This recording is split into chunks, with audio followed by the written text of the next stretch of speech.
Bonsoir à tous et bienvenue sur la chaîne Gwen & Potion. Je vous retrouve ce soir pour la réalisation d'un lait pour le bain en poudre à la fleur d'oranger. Donc je l'ai appelé fleur d'oranger, mais en fait je ne vais utiliser que les feuilles d'oranger et de la poudre d'orange. Mais c'est plus joli, fleur d'oranger. Je l'ai même corrigé, j'ai barré fleur et j'ai mis feuille. Donc ici j'ai du lait de coco en poudre, du lait d'amande en poudre également, de la poudre d'orange, donc c'est l'écorce d'orange finement râpée. J'ai également des feuilles, donc feuilles d'oranger qui me viennent d'une petite boutique bio à côté de chez moi. Ils étaient déjà en petits morceaux et en plus je les ai un petit peu crachés entre mes doigts comme ça pour qu'il n'y ait pas trop non plus de gros morceaux de feuilles. Voilà. J'en ai également mis partout, j'avais pas vu. C'est pas grave. Ah, c'est le sachet quand je le trimballe. Bon, bah je le pousse.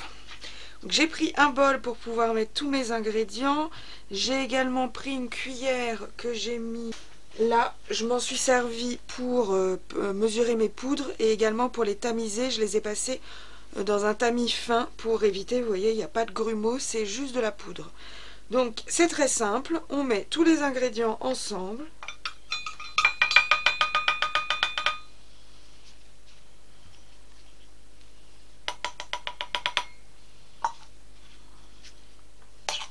Donc là je vais commencer par mes laits. Vous voyez, c'est humide parce que je vois que ça avait pris quand même le bord du bol.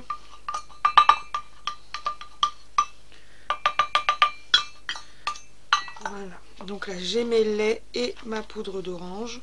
Je vais venir mélanger tout ça. Vous pouvez également utiliser un fouet. J'en ai sorti un au cas où, mais comme ça me permettra également de transverser dans mon pot. Donc pour ce genre de produit, j'aime bien utiliser les pots confiture, hein, on s'en fiche de la marque. Mais comme ça, je peux remplir ma poudre à peu près jusque là et je glisse une petite cuillère en bois. Et la paroi me permet de faire une jolie étiquette. Là, vu que c'est pour une amie qui sort d'un lourd traitement médical qui lui a pas mal abîmé la peau, donc je lui ai fait plusieurs crèmes pour apaiser tout ça.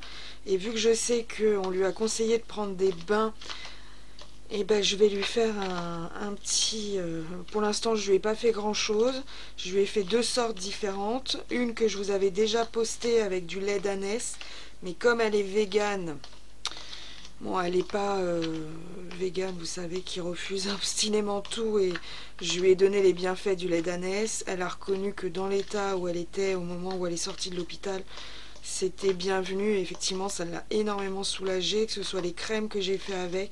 J'avais pas fait de crème, j'avais fait des laits, parce qu'il y avait écrit dans le petit livret qu'on lui a remis à l'hôpital que sa peau allait être tellement sensible que les crèmes trop riches, vous savez qu'il faut vraiment...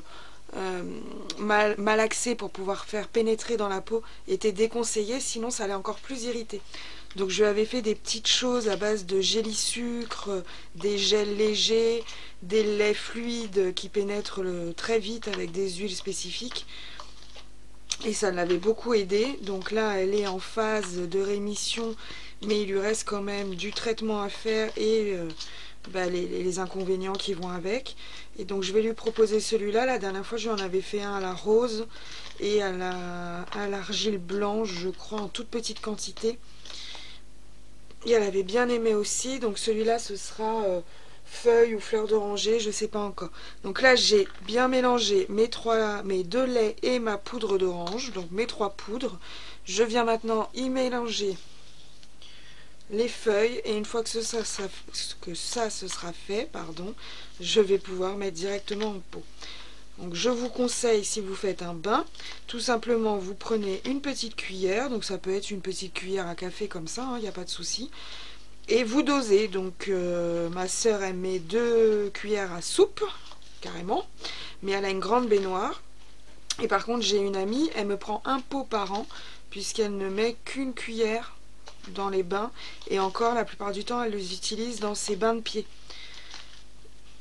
Donc elle a une machine spéciale, elle met pas beaucoup parce que sinon ça fait une espèce de gadou dans le fond qui est dur à nettoyer. Elle en met pas beaucoup et elle profite des bienfaits. juste pour ses pieds. Quand on travaille debout toute la journée, c'est vrai que prendre soin de ses pieds, c'est important. Voilà, donc c'est terminé. J'attrape mon pot de confiture, lavé, désinfecté comme toujours. Et je viens donc mettre ma poudre en essayant de garder mes feuilles. Vous voyez, elles ne retombent pas, il y a bien de la poudre avec. Il faut que ça reste homogène.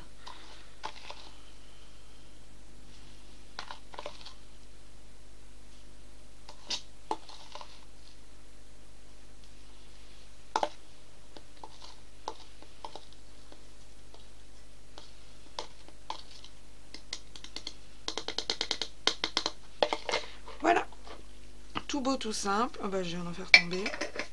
Donc je mets ma petite cuillère, je pensais monter au moins jusqu'à la fin des petites zébrures, mais vu que j'ai craché correctement les feuilles, ça fait moins de volume.